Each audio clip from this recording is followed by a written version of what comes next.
The storm desk. Read the storm, book the roofs, the adjuster's coming Tuesday. The roof took hail, your customer is rattled, and the instinct on every crew is to meet that adjuster in the driveway and argue scope until they cave.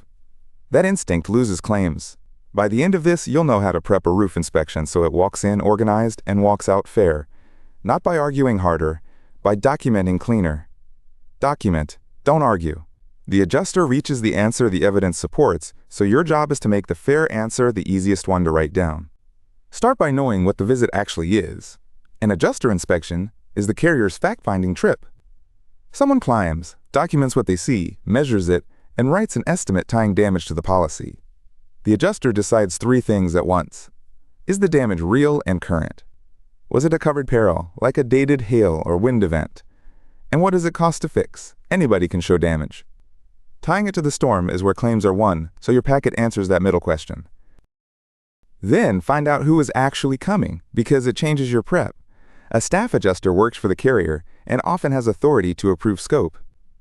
An independent adjuster is contracted for the season and may just report to a desk. A ladder assists tech climbs and photographs only, while a desk adjuster writes the estimate later from those photos. Here's the rule. The less authority the person on the roof has, the more your documentation becomes the actual record. So ask one question when you schedule. Who is coming? A low authority visit means over-document, not relax. Now build the packet once and hand the same one to the carrier and the homeowner. A tidy folder makes the storm story obvious. Start with the claim file.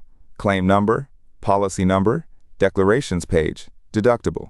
Add the roof's age and install records. Add safe photos from the ground, plus interior photos of stains and leaks. Add the roofer's written report with labeled roof photos and receipts for any tarp or temporary repair. Build it in that order in one named, dated folder. One packet, 2 copies, 0 loose ends. The single best document in that folder is 1 page. A dated timeline. Most claims weaken at the date of loss, the day the damage happened. If nobody can pin that date, the carrier argues it happened slowly, over years as wear. So write a short, factual timeline. Date of loss, when it was noticed, photos taken, temporary repair, roofer inspected, claim filed. Then save independent proof, the storm hit, a saved National Weather Service warning, or a dated severe thunderstorm record for that day. You don't need proof hail struck that exact roof, just a dated event the day the damage showed up. That half page outworks 100 photos. Know what the trained eye hunts for, because the non-shingle evidence often decides it. For hail, an adjuster looks for impact bruising, soft spots where granules are knocked off, and the mat underneath is dented or fractured. Then the tell that makes or breaks it. Soft metals. Hail leaves clean, random dents on gutters, vents, and the air conditioner fins, hard to fake and hard to call wear. Dented vents and pocked gutters, but quote, no shingle damage is a fight worth having. Know what works against you. The adjuster notes prior repairs, mismatched shingles, and old tar smear, a slope swapped years back. Deferred maintenance, rotted fascia, clogged gutters, moss, and the roof's age and condition. None of that kills a claim by itself. But every mark hands the carrier a lever to say, that's wear, not the storm. Your documentation keeps the storm front and center. You're not hiding the wear, you're keeping the fresh, dated damage from getting buried under it. Now the photos, all of them from the ground. Shoot 3 zooms.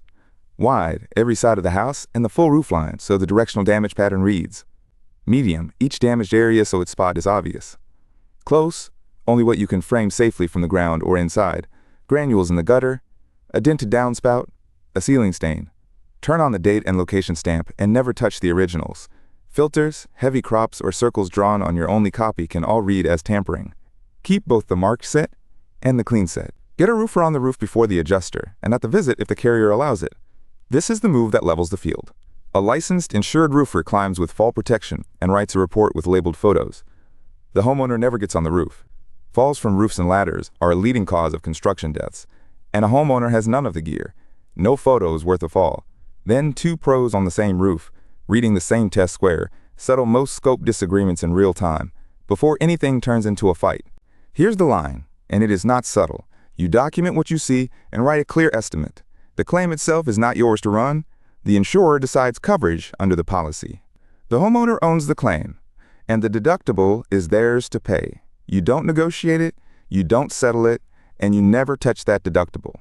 The day you start negotiating coverage, you're acting as an unlicensed public adjuster. If the claim gets complex, the homeowner can engage a licensed one. Document. Don't argue. Document. Don't diagnose the claim. Coach the homeowner on the day itself, because tone does real work. Be present, polite, and brief. Greet the adjuster, confirm they have the packet, point out the areas flagged as not safely viewable, then let them work. Don't hover, don't narrate, don't argue scope on the spot, because the person on site often can't make that call anyway. Take your own notes, arrival time, which slopes they inspected. If an area goes uninspected for weather or access, ask them to note it and write it down yourself. Calm and organized beats confrontational every time.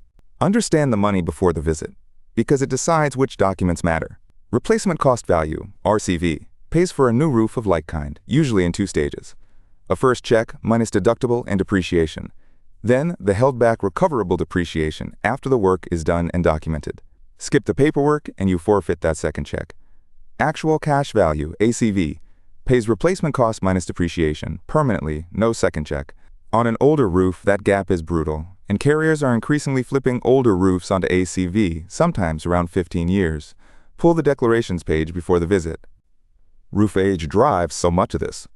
Depreciation is calculated against the roof's age and condition, so a documented install date, prior maintenance, and recent improvements give the homeowner something concrete to point to, instead of letting the carrier estimate the age high.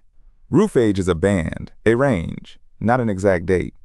But a defensible range beats a guess every time. A documented, more recent install holds far more value when the check is written. Here's where Roof Predict fits and where it doesn't. It pairs an estimated roof age range with storm physics modeled per individual home, so you can flag which roofs in a swath are likely due before anyone climbs a ladder. That points your inspections at the right houses and hands you a defensible age range for the file. It does not inspect the roof, diagnose damage, or decide coverage. Roof age is a range for planning, not an exact date. The list starts the route. The on-roof inspection and the clean packet earn the fair claim. Close the loop. The adjuster reaches the answer the evidence supports, so you build the evidence and let it carry. 1 packet, claim file, dated timeline, ground photos, interior photos, the roofer's report. Anchor the date of loss with a real storm record. Keep the homeowner off the roof. Hold the line. You document and estimate. The insurer decides coverage. The homeowner owns the claim. You don't win a roof claim by arguing louder in the driveway. You win it by handing over a record nobody can argue with. Document. Don't argue.